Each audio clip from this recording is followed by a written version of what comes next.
Great decorating is all about the details, including a gorgeous textured set of coasters. How we love a coaster. Functional.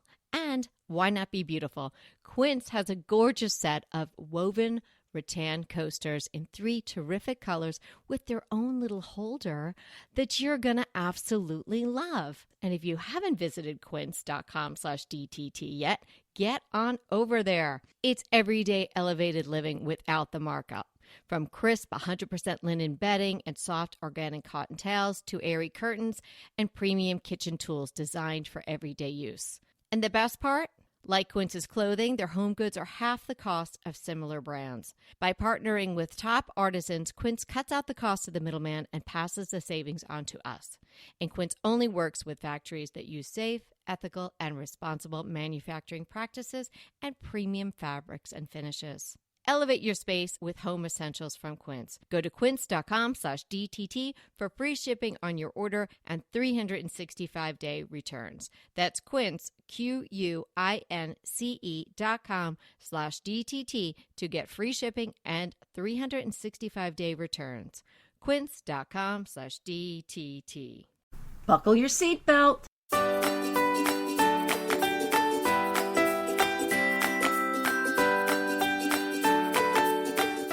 Hi, I'm Anita Joyce here with Kelly Wilkness, and this is Decorating Tips and Tricks. Today we're sharing our cheap thrills, aka easy, inexpensive ways to get that refresh that you need.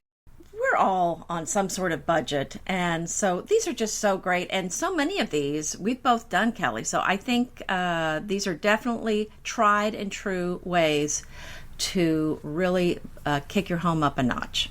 Yeah, and sometimes it's just the simplest little thing, and maybe only you notice it, but that's okay because it's all about you, isn't it? In your home, you want it right. The way you want it, and sometimes just making a little tweak or a little improvement or switching something out or even just moving something around makes such a difference. If you do move furniture, do let your family or friends know so nobody tries to have a seat where there is no longer a chair and things like that. Okay, Kelly, kick us off. How about flipping your rugs around?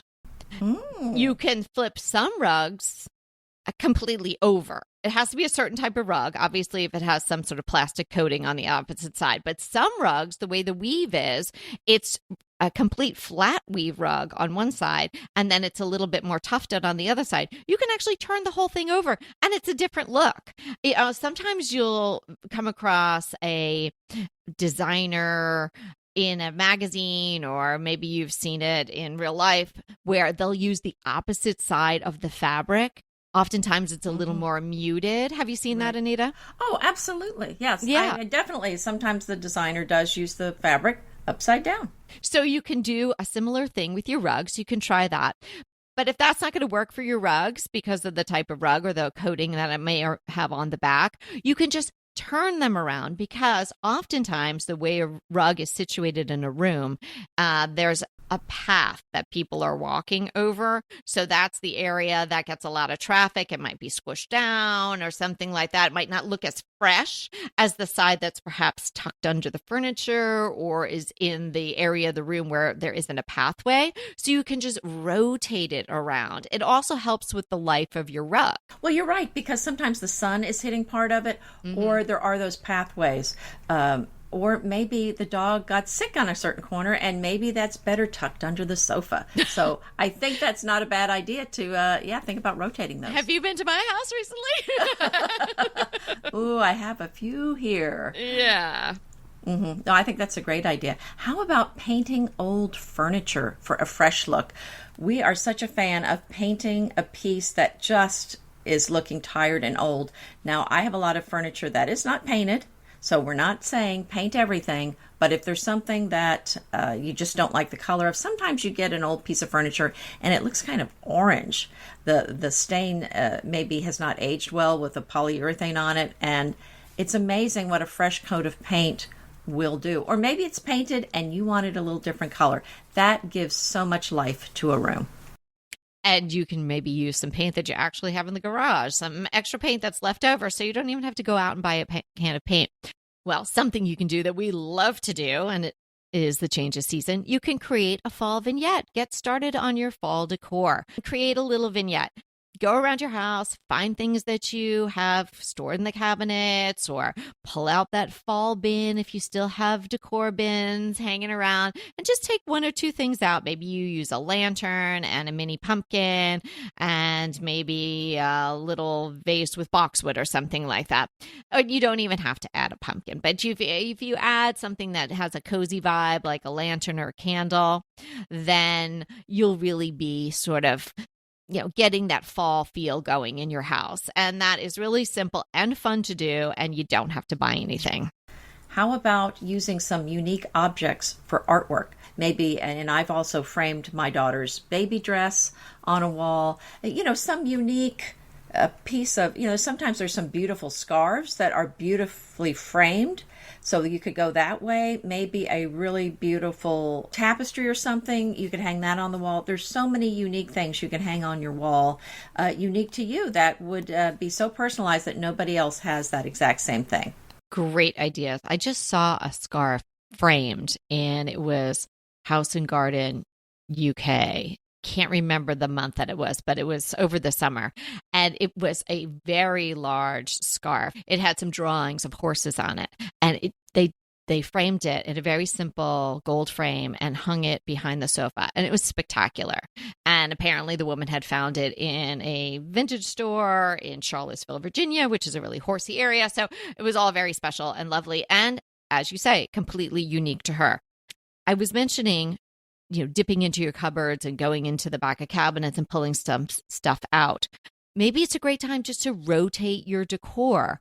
That is a wonderful thing to do because it gives you an instant refresh, and it's fun to see your little friends that you have tucked back in there. You might forget you have something and take it out, use it in a different way, and then take the things that you currently have out that maybe been sitting there for a while and then put them away for a little while.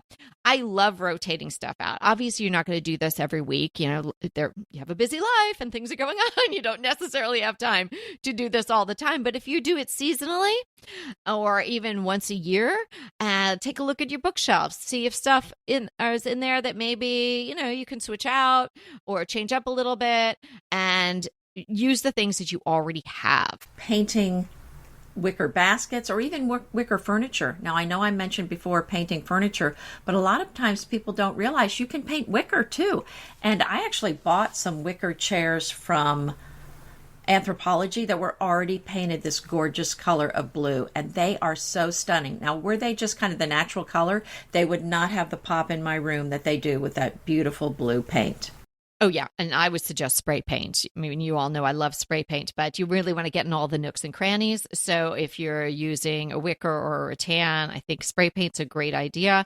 And you definitely want to take the piece and turn it over and turn it on the right side and the left side and make sure that you get all the spots. Let it dry really well, and then go back and have another look, because you'll be surprised that there will be places where the paint just didn't make it. So you can have another run over it, and it should be great. I use maybe 2 cans. So if you're going to buy a spray paint, at least get yourself 2, maybe 3 cans. I would get an extra can than the amount you think you need, because the last thing you want to do is have your wicker chair or your wicker piece ready to roll, and then you realize that you've got some spots and they don't have that color in the hardware store anymore. How about adding a shelf over a door? Sometimes a hallway or just a non-interesting entryway to another room just needs a little help or bring your eye up a little bit.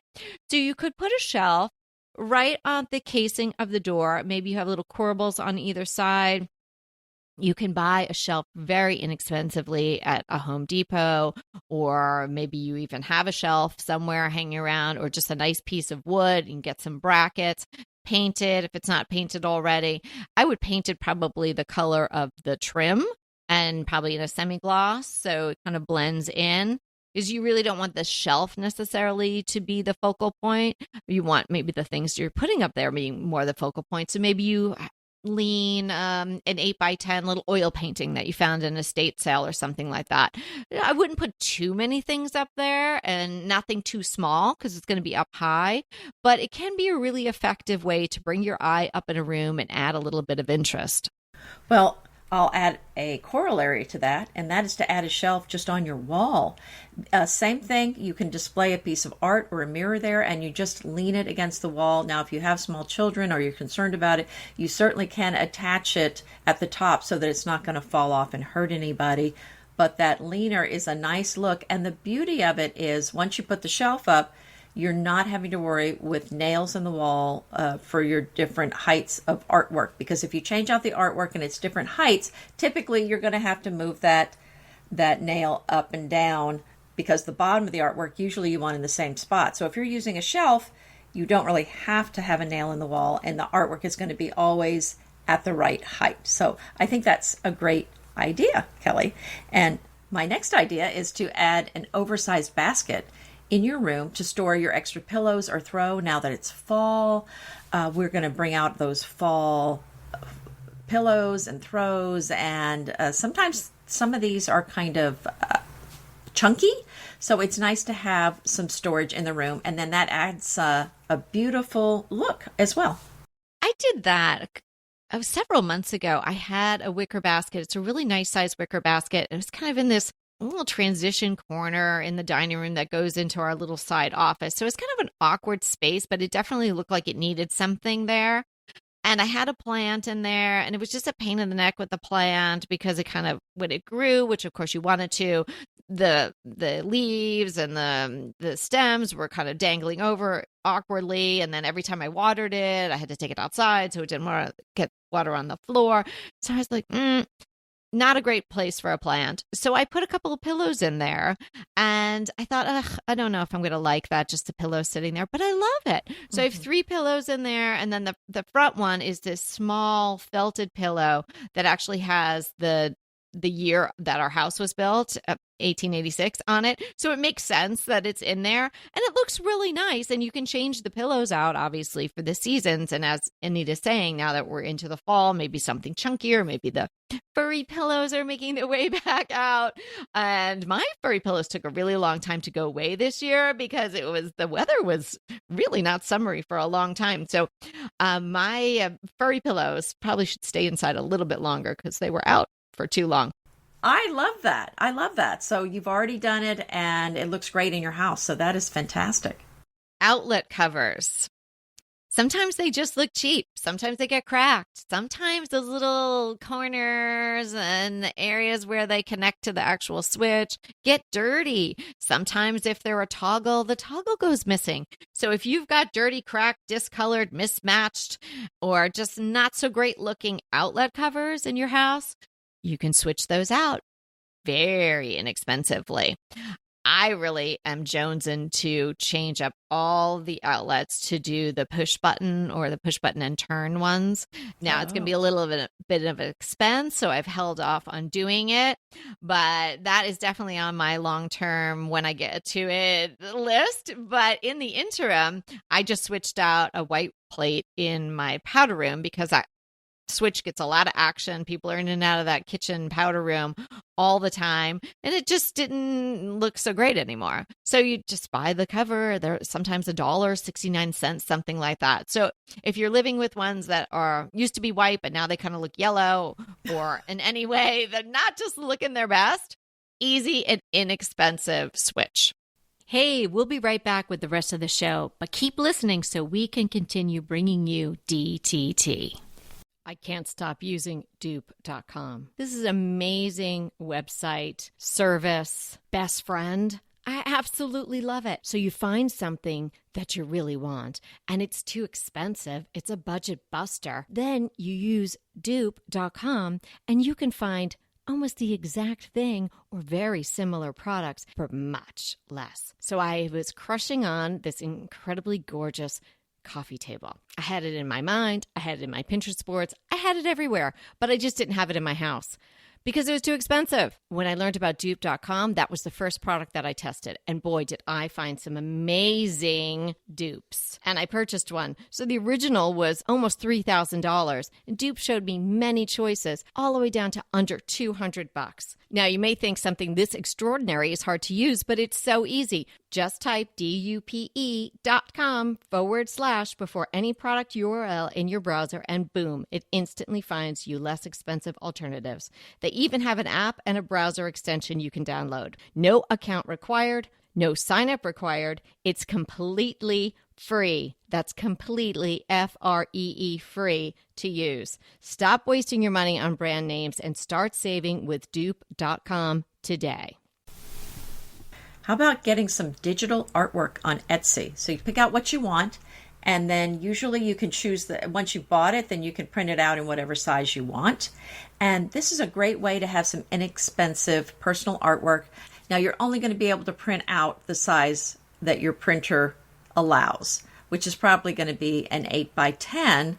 But if it's a small space, that's going to be a good size for some artwork. And then you can really, the sky's the limit. It's just whatever you can print out, you can put on the wall. It's going to be a lot cheaper than buying the print itself and paying for the shipping to your house.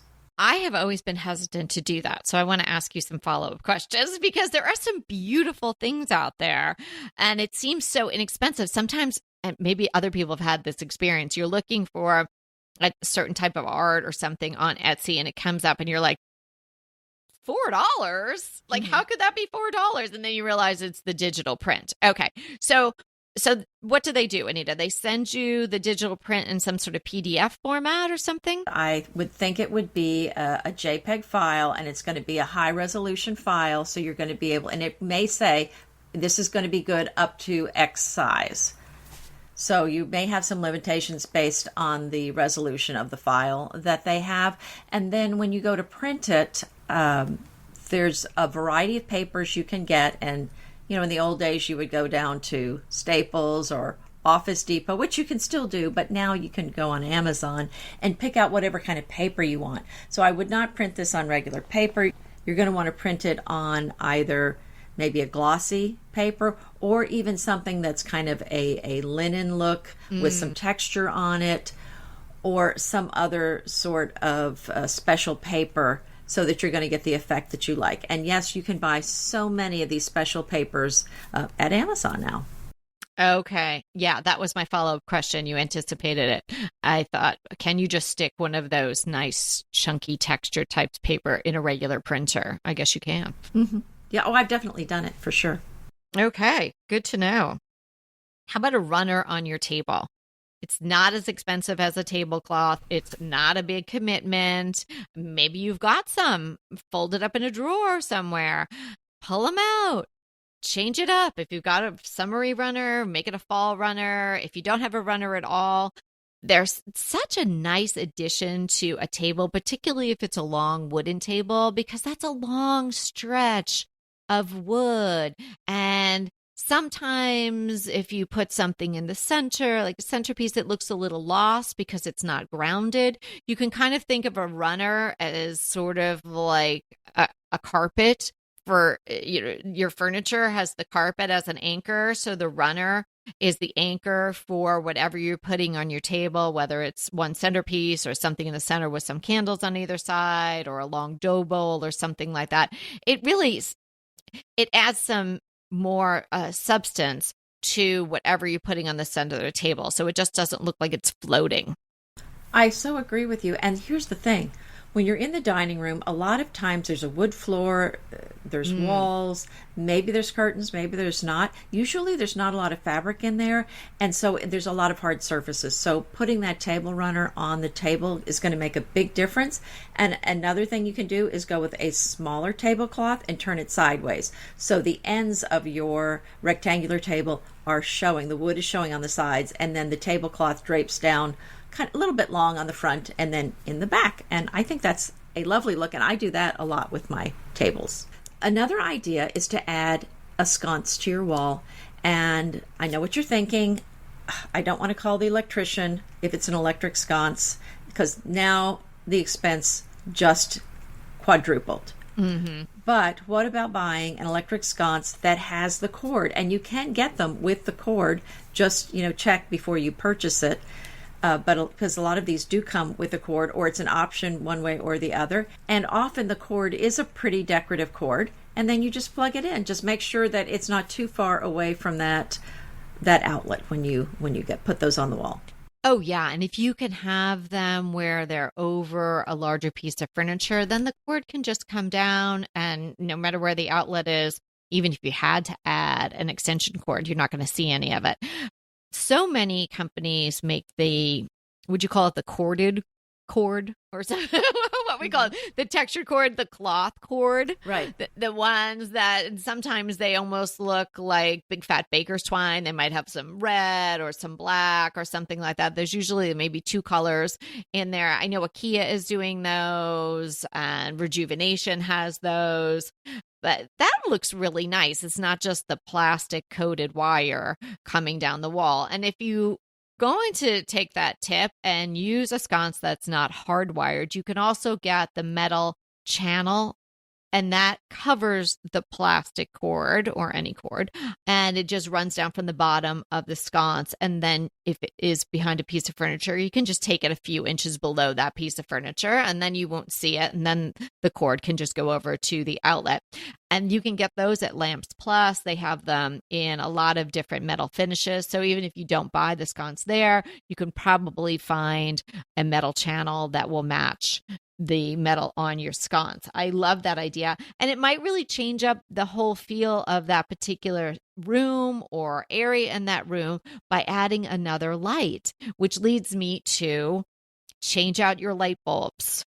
Oh, which just a sad thing a couple of weeks ago that I used my last pink light bulb. Oh, really? Oh. Yes. And while I love the state of California, they will not allow the pink light bulbs in anymore because we're really... No. I know. I'm just shedding a little tear. The incandescent is... No, it's verboten here. Let's just say, right? Wow. So we're not having incandescent. They're not going to let me bring in these pink bulbs. So, I kept doing it. I kept putting them in my cart at Amazon. And then I would go and say, why are they not sending me there? Will not send to the state of California. Okay. So if you can get them where you live, stock up, stockpile. I know I do so many nice things for the environment, and I'm really conscious of it, but those pink light bulbs are really hard to live without. So. Well, and really, I mean, come on, these fluorescent light bulbs, they're not environmentally friendly when you throw them out. They have some pretty toxic fumes in those. So I don't know why they think those are so good. Well, I guess the idea is that it's a lot less electricity. Those other but LED don't break bulbs it or, last, yes, but whatever. Don't break it. They last for forever. But I had to switch out a key table lamp to an LED, and it's just not right. And I've tried a bunch of different LEDs, and so I do have an LED selection if anybody needs some LEDs that I can give to you. Fresh light. I mean, that's right. That's the other thing with the incandescent light. It was much more soothing to your eyes than a lot of these LEDs and compact fluorescent bulbs. And I remember working in an office, and the fluorescent bulbs gave me a headache. So these are they're not good for you. Anyway, but that's my talk about that. So if your bulbs are incandescent, and we're still talking wattage, and if the wattage is too high, so it's just too bright, or if the wattage is too low and you're not getting the right kind of light that you want, or if you just went ahead and purchased some LEDs, which is good for you that you did that, and if they're just not the color quality, the light quality that you're looking for, there are better ones, and they keep getting better. So I'm not going to give up, and you shouldn't give up either. So it's an easy thing. You can try some, maybe go to a lighting store. That's what I decided I'm going to do. I have these guys at the Pasadena lighting store that I use for my clients. I am going to go there and just talk bulbs with them and see how close I can get to that lovely pinkish glow that just makes the room looks great. It makes everybody look great. And it's really pleasing to put on. It's, in the evening, it really gives off a nice glow. So I'm going to see if there's something that is non-incandescent that will get me close to those pink bulbs. Wow. So is that illegal for you to buy them somewhere else and bring them in for personal use? Like, are they going to stop you at the state line? Are you saying I should come visit you and then you'll buy me some and I can bring it back? I'm asking for a friend. I'm asking for a friend. Well, I guess if I got patted down, they might feel light bulbs on. If I had a big raincoat with light bulbs inside of it. Maybe bring a truck. Bring a truck. You'll be fine. Yeah. So how about displaying things in threes? Brilliant idea. Because the odd number does seem to make a difference, and usually 3 is a great number to display things in, and there's just something magical about it, and it just is very pleasing to the eye. Well, we have a whole episode on that, the rule of 3. Oh, yes, I will link to that. Here's a fun little thing that you might not think of. Again, along the lines of lamps, change your finials. If you have a lamp that has no finial and just a little plain flat top, well, buy a fun finial. They can really change the look of an entire lamp. There are some really pretty ones on Amazon. You can get them all over the place. You can go to your local lighting store. The lighting store that I just spoke about, they have a whole wall of finials. What a fun thing.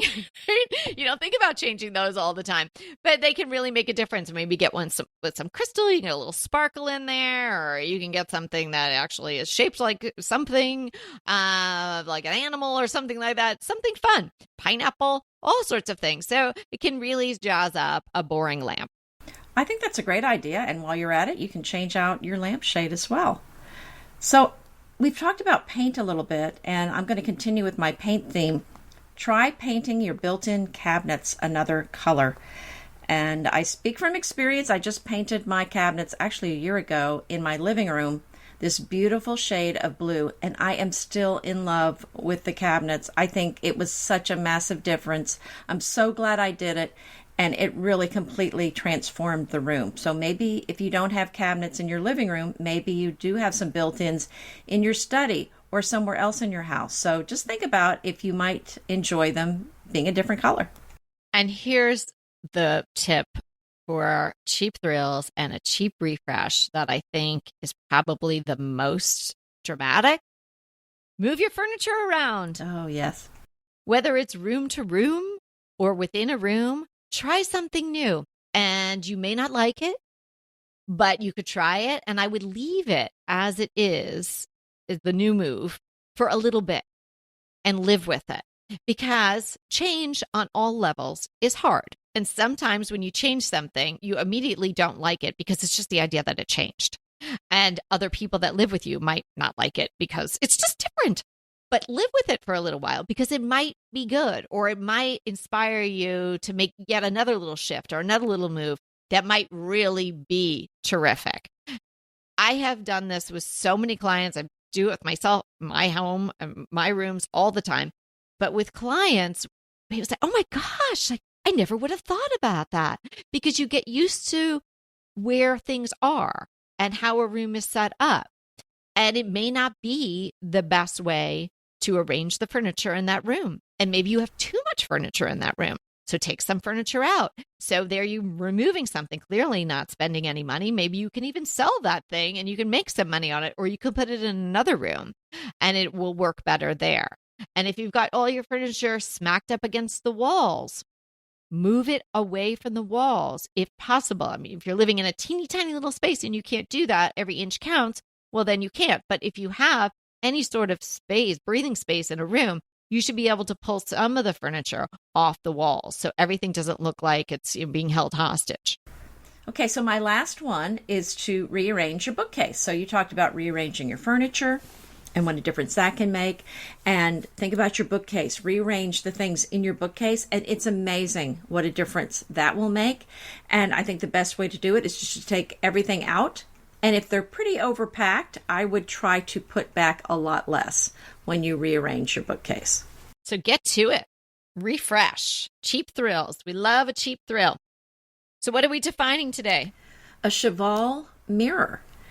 And I'm sure you know what it is. It's a freestanding mirror swung in a vertical frame, and it's also called a dressing mirror or a Cheval glass.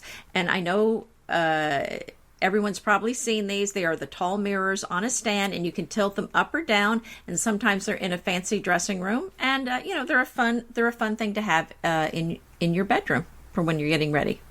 Good to know. There are so many different types of mirrors, right? Now, we learned about this one today. There's the Trumeau. There's a lot of different types of mirrors. I think we have a question today. Is that right? Yes. Jackie writes us, and she writes this. I know you've mentioned that it's no longer stylish to decorate the empty space between the top of cabinets and ceiling. But what can I do about that space? It's awkward and I don't like it looking cluttered, but I think it should be utilized in some way.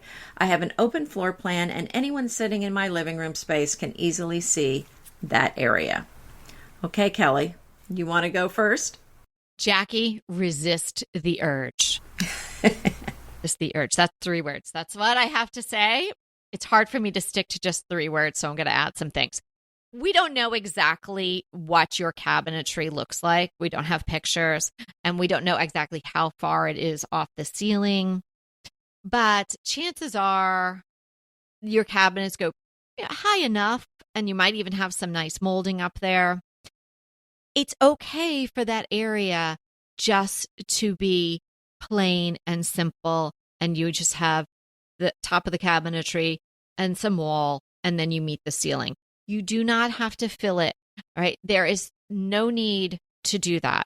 It's going to look cluttered. I think it's going to take away from what's going on down below on your counter, in your kitchen, and particularly if it's open concept, you're going to see a lot of things. Your eye will be picking up different rooms. I'm using air quotes because they're not really rooms. It's all one room. So you're going to maybe see a dining area. You might even see a living area. Then you're going to see the kitchen. Maybe you have some pendant lights. Maybe you have some other lighting hanging down.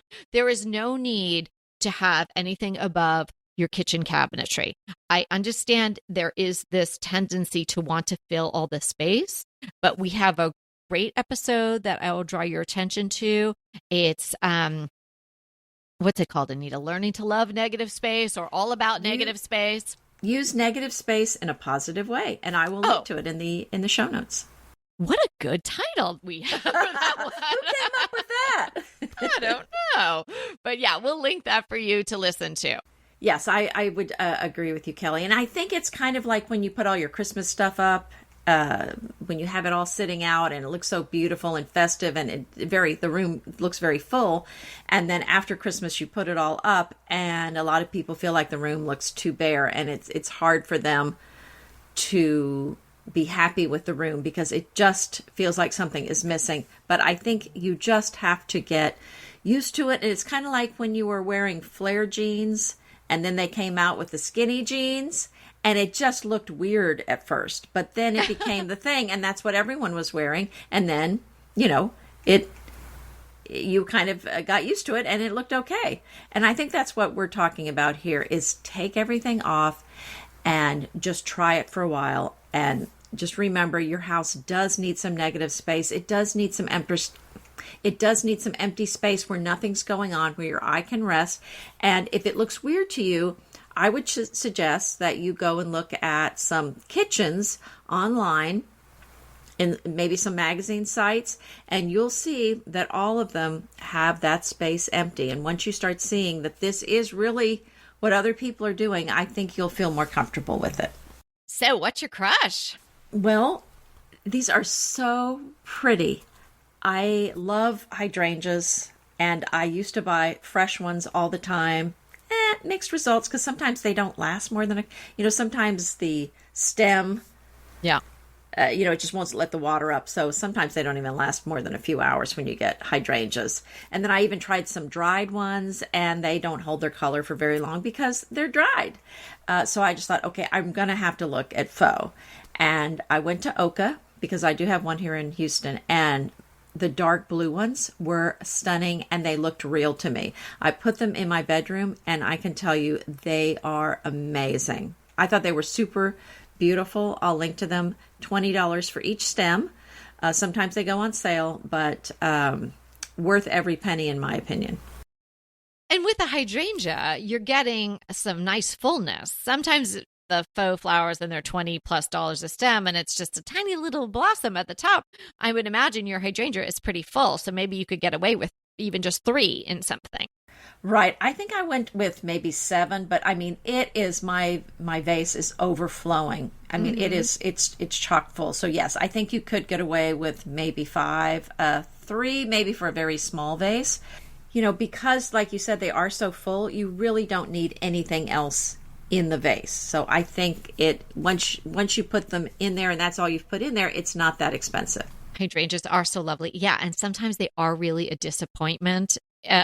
When you buy them, particularly if you're to buy them at the grocery store, because they maybe traveled or maybe sat in the bucket for a while and weren't really taken care of that well. If you're cutting them from your own garden, they'll probably last in the vase much longer. But you definitely don't want to crush the vase, even though hydrangeas tend to have a woodier type of stem. Don't make the mistake of hammering them. Sometimes that bad advice is passed around on the internet. That's not the way to do it. Just give it a nice, clean angle cut, as angled as possible, because the idea is to have the most open surface area for the water to go to the head. Well, now, somebody said to use alum on the tips. Have you heard of that one? Oh, I've heard of that. And I think that is could be a little bit of a wives' tale. There's a lot of blog posts about that out there floating around. Mm-hmm. I don't know. I think it's really just the luck of the draw on that. I think probably it worked for some people sometimes. I don't think it really does anything. Interesting. Okay. You definitely don't want to do anything that's going to block the water. What you said initially is absolutely what needs to happen. The water needs to come up the stem to get to the flower head. So you want to keep that water flowing. So you want to open up as much of the stem as possible. My crush is a movie that I absolutely loved. The movie is called Living. It's set in sort of the 1950s London. It's, I wouldn't say slow moving, but I do love a slower movie. I'm not about car chases and things like that. Yeah. But I don't think this is particularly slow. And I don't think I'd be giving too much away to say that the main character has something going on in his life, which then has him have a change of heart as to how he's going to spend his days, and he does something pretty special. That's pretty vague, right? I'm not giving anything away. It's a beautifully directed and acted film. The actor Bill Nighy is in it. He's great. Love him. Right? Isn't he fantastic? I mean, his face is so expressive. So one of the writers is Kazuhiro Ishiguro, and I'm not sure if I'm exactly pronouncing that right, but his other works are terrific as well. I highly recommend it. It is actually a remake of a 1952 movie, and that was I believe it was a Japanese movie called Ikuro. Oh, sounds wonderful. Great. So much fun today. I love a cheap refresh. Thanks so much for hanging out with us today. And remember, we are here to inspire you to create a beautiful home. Until next time. Want to talk to us? Well, we really want to talk to you. So let's schedule a design consult. Anita and I are here to give you individualized, actionable advice on how to create the beautiful home you want and deserve. It's so easy to schedule a design consult with us. Simply click the link in the show notes or head to decoratingtipsandtricks.com/consult. When we talk to you on the scheduled time, we will be ready with so many great tips, advice, and yes, tricks. So sign up today for a design consult. We can't wait to talk to you.